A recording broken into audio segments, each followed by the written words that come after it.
Hi, this is Donnie Vaughn, one of the marketing twins. Today I'm going to do a screencast to tell you how to organize your Twitter in a more efficient way using something that's called TweetDeck. Here's why I want to do this. I've been using Twitter for some time now, and to be honest, it is sometimes a little overwhelming. And for those of you who are wondering what Twitter is, or if you know what Twitter is but you don't know exactly how to use it for your business, or even your personal, one of the struggles you might have found is how do I keep it all organized, and there's so much on there. And this is I want to show you how I've done that with TweetDeck. So I'm going to go ahead and sign into Twitter here, and you'll see here's my normal Twitter feed. This is what I used to go to, and I would go through this, and you'll see all these people here. That these are people I follow. Now, these people are great. They offer a lot of great information here. The only difficulty was sometimes I would go through all these people here, and maybe I'm looking for something related to the Cowboys. Well, you see how much I had to scroll down just to get to something related to the Dallas Cowboys. If you click on more, it brings up more, and you can continue to scroll down. But there's a lot of scrolling, and some of these are marketing related. Some of these might be friends, and so it kind of became overwhelming because sometimes I'd go through 2 or 3 screen scrolls here before I ever found anything that was really useful for me at the time. So I came to the idea of using TweetDeck, and so here's what I'm going to show you a little bit about how I use TweetDeck. Now, you go to TweetDeck.com, and sign in an account. You have to download some stuff, and it's not too bad to get that loaded on your machine. But once you get it loaded on your screen, you'll have something that looks like this.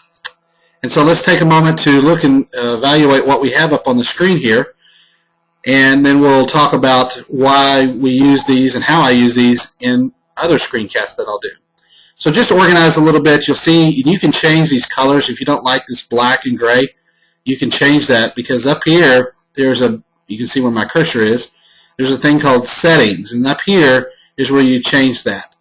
You can also refresh your screen as often as you want to, although this automatically does that for you anytime you get some new tweets that come in. But just how this is organized, there's some things up here, and so if you ever want to tweet and this little status bar is not visible, you can click that and it opens that up. And there's some other things that are up here where you can direct message and reply, and those of you that have used Twitter, you know what these things mean.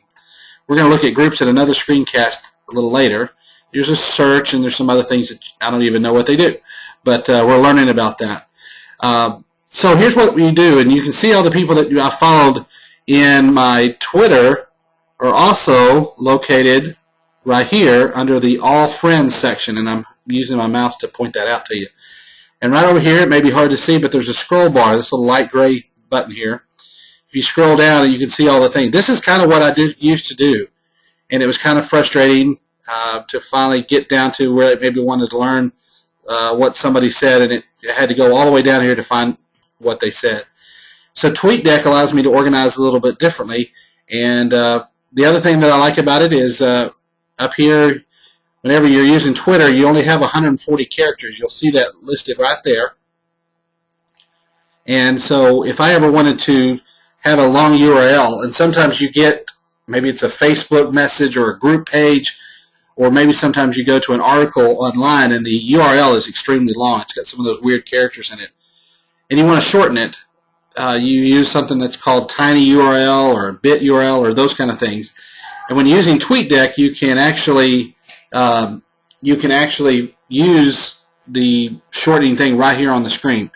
As opposed to when I was in Twitter before, I would go to tinyurl.com and I would put in my URL and I would generate the tiny URL and I would paste it back into my Twitter, and it was a little more time consuming. This TweetDeck allows you to do all that right here. And so I could type in here www.marketingtwins.com. Let's say I want to talk about our referral program, so I want to go into referral program. Okay, this is getting a little longer than what's allowed, and if you took how many characters that it was and deducted that from 140, then it's going to limit how much I can say in here. So I click over here and I can either type in my URL that's long, or I can paste it in directly from whatever source I'm getting that from. You can click down here, and there's the different URL, tiny URL options. Like here's tiny URL, and then there's others programs that are out there that shorten down the URLs. I've chose tinyurl as the one I like to use. If I hit shorten, what will happen is you'll see it shortening, and it creates that, and it automatically pops it up here. So now I could say, want to remind everyone about our referral program. Okay, and all I would have to do is hit enter, and then that would go out as one of my tweets, and that would be great.